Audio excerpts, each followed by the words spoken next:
Sir, ಈಗ ರಾಹುಲ್ ಗಾಂಧಿ ಅವರು ಆ ಪ್ರೊಟೆಸ್ಟ್ ಅಲ್ಲಿ ಎಂಟರ್ ಆಗಿ ಇದನ್ನ they are making it politicalise ಅಂತ ಹೇಳ್ತಾ ಇದ್ದಾರೆ. ಧರ್ಮೇಂದ್ರ ಪ್ರಧಾನ್ ಅವರು ಪೊಲಿಟಿಕಲ್ ಟೂಲ್ ಆಗಿ ಬಳಸ್ಕೊಳ್ತಾ ಇದ್ದಾರೆ ರಾಹುಲ್ ಗಾಂಧಿ ಅವರು ಆ ವಿದ್ಯಾರ್ಥಿಗಳನ್ನ ಅಂತ ಹೇಳ್ತಿದ್ದಾರೆ. ಗ್ರಾಮ್ ಸ್ಟೈನ್ ಮತ್ತು ಇಬ್ಬರು ಮಕ್ಕಳನ್ನ ಕೊಲೆ ಮಾಡಿದ ದಾರಾ ಸಿಂಗ್ನ ಶಿಷ್ಯ ಆಗಿರ್ತಕ್ಕಂಥ ಧರ್ಮೇಂದ್ರ ಪ್ರಧಾನ್ನಿಂದ ನಾವೇನು ಕೇಳಬೇಕಾದಿಲ್ಲ.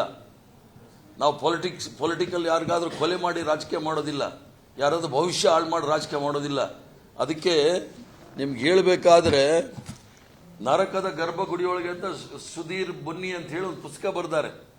ಅದರಲ್ಲಿ ಬಹಳ ಸ್ಪಷ್ಟವಾಗಿ ಹೇಳಿದ್ದಾರೆ ಏನೇನು ಮಾಡ್ತಾರೆ ಬಿಜೆಪಿಯವರು, RSS ಅವರು ಅಂತ. ಕೊಳ್ಳೆ ಹೊಡೆದ ಹಣದಿಂದ ಅಲ್ಲಿಂದ ಮತ್ತೆ ರಂಜಿತಾನನ ಜೊತೆಯಲ್ಲಿ ಕಣ್ಣೂರಿನ ವಿಧಾನ ವಿಭಾಗ ಕಾರ್ಯಾಲಯಕ್ಕೆ ಓದುವಂತೆಲ್ಲ ಕಂಪ್ನಿ ಸ್ಟೋರಿಗಳಿದೆ. ನಿಮ್ಮ ಅದೆಲ್ಲ ಬೇಕು ಅಂದರೆ ಬುಕ್ಕುಗಳು ಕೊಡ್ತೀನಿ, ಓದಿ ಅದ್ರಲ್ಲಿ ಸ್ವಲ್ಪ ತಿಳ್ಕೊಳ್ಳಿ ಭಾರತೀಯ ಜನತಾ ಪಾರ್ಟಿಯವರು ಏನೇನು ಮಾಡ್ತಾರೆ ಅಂತ ಹೇಳಿ. ಬಾಂಬು ತಯಾರಿಕೆ ಮತ್ತು ಸಂಗಾತಿ ಹರೀಂದ್ರ ಕೊಲೆ ಪಿತ್ತೂರಿ ಎಷ್ಟೆಷ್ಟು ಬೇಕೋ ಅಷ್ಟೆಲ್ಲ ಕೊಡ್ತೀನಿ ಬೇಕಾದ್ರೆ. ಮತ್ತೆ ಇವ್ರ ಕಚೇರಿನಲ್ಲಿ ಏನೇನು ನಡೆಯುತ್ತೆ ಅಂತ ಹೇಳಿ ಇನ್ನೊಬ್ಬ ಪ್ರಚಾರಕ, ಇಬ್ಬರು RSS ಪ್ರಚಾರಕರು ಬರೆದಿರ್ತಕ್ಕಂಥ ಪುಸ್ತಕ. ನಮ್ಮ ಕಚೇರಿನಲ್ಲಿ ಯಾವುದು ಗೆಸ್ಟ್ ಹೌಸ್ ಇಲ್ಲ. ನಮ್ಮ ಕಚೇರಿನಲ್ಲಿ ಎಲ್ಲ ಪೇಪರು, ಪೆನ್ನು, ಕಂಪ್ಯೂಟರು ಡಿಪಾರ್ಟ್ಮೆಂಟ್ಗಳಿದೆ.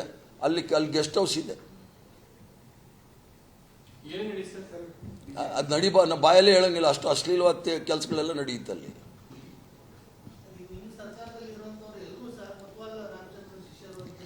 ಅವ್ರಿಗೆ ಈಗ ಅದು ನೋಡಿ, ಏನಾದರೂ ಹೊಸದು ಹೇಳಕ್ಕೆ ಹೇಳಿ. ಇದು 40 ವರ್ಷದಿಂದ ಹೇಳ್ತಾ ಇದ್ದಾರೆ. ಕೊತ್ವಾಲ ಸತ್ಯ ಎಷ್ಟೋ ವರ್ಷಗಳಾಗೋಗ್ಬಿಟ್ಟಿದೆ. ಏನಾದರೂ ಹೊಸದಿದ್ರೆ ಹೇಳಕ್ಕೆ ಹೇಳಿ. ಏನಾದ್ರು ಹೊಸದಿದ್ರೆ ನಾನು ಉತ್ತರ ಕೊಡ್ತೀನಿ. ಅದನ್ನು ಹೇಳಿ ಸುಳ್ಳಿಗೆ ಜವಾಬು ಹೇಳಿ ಅಂತೇಳಿ ನೀವು ನನ್ನ ಹತ್ರ ಉತ್ತರ ತಗೊಳಕ್ಕೆ ಪ್ರಯತ್ನ ಮಾಡ್ತೀರಾ. ನಾವು ಹೇಳೋದು ಇರಿ ಅದನ್ನು ಎಸ್ಸಲಿ ಅಂತ ಹೇಳ್ತೀರಾ. ಸುಳ್ಳಿನ ನಾವು ಹೇಳೋದು, ನೀವು ಹೇಳೋದು ಸುಳ್ಳು ಅಂತ ಗೊತ್ತು ಅಂದ್ರೆ ಅದಕ್ಕೆ ಜವಾಬ್ ಕೊಡಿ ಅಂದರೆ ನಾವ್ಯಾಕೆ ಜವಾಬ್ ಕೊಡೋಣ? 1 ಸಲ ಕೊಟ್ಟಿದ್ದೀವಿ, 2 ಸಲ ಕೊಟ್ಟಿದ್ದೀವಿ, 3 ಸಲ ಕೊಡ್ತೀವಿ. ಆ ಥರ ಇದ್ದರೆ ಇವ್ರ ಚೇಲಾಗಳು ಯಾರು ಅಂತ ಬೇಕಾದ್ರೆ ನಾನು ಹೇಳ್ತೀನಿ. ಇವರೆಲ್ಲ ಯಾವ ಸಂತತಿಯವರು? ಆಸಾರಾಮ್ ಬಾಪು ಜೈಲಲ್ಲಿದ್ದಾನೆ, ಸುಮಾರು 20-25 ರೇಪ್ ಮಾಡಿ, ನಾಥುರಾಮ್ ಗೋಡ್ಸೆ ಗಾಂಧಿ ಕೊಲೆ ಮಾಡಿ, ಬಿಲ್ಕಿಸ್ ಬಾನು ಕೊಲೆ ಮಾಡಿರ್ತಕ್ಕಂಥವ್ರು. ಮತ್ತು ಇನ್ನೇನಾದರೂ ಹೇಳ್ಬೇಕಂದ್ರೆ ಹೇಳ್ತೀನಿ, ಪ್ರಧಾನಮಂತ್ರಿ ಮೇಲೂ ಹೇಳ್ತೀನಿ, ತಡಿಪಾರ್ ಮೇಲೂ ಹೇಳ್ತೀನಿ. ಇವರು ಗುಜರಾತಿಂದ ಸುಪ್ರೀಂ ಕೋರ್ಟ್ ತಡಿಪಾರ್ ಮಾಡಿತ್ತು. ಯಾರಿಗೆ? ಈ ದೇಶದ ಗೃಹ ಮಂತ್ರಿಗೆ. ಆ ತಡಿಪಾರ್ ಶಿಷ್ಯರಿಗೆ ಇನ್ನೇನು ಬರುತ್ತೆ ಇದೇ ಹೇಳಬೇಕು. ಈ ದೇಶದಲ್ಲಿ ಅವರು ಅಬ್ದುಲ್ ಕಲಾಂ ಆಗಲಿ ಇನ್ನೊಂದು ಬೇರೆ ಏನು ಹೇಳೋದಿಲ್ಲ, ಇಂಥವೇ ಎಲ್ಲ ಹೇಳ್ತಕ್ಕಂಥದ್ದೆಲ್ಲ ಇವರೆಲ್ಲ.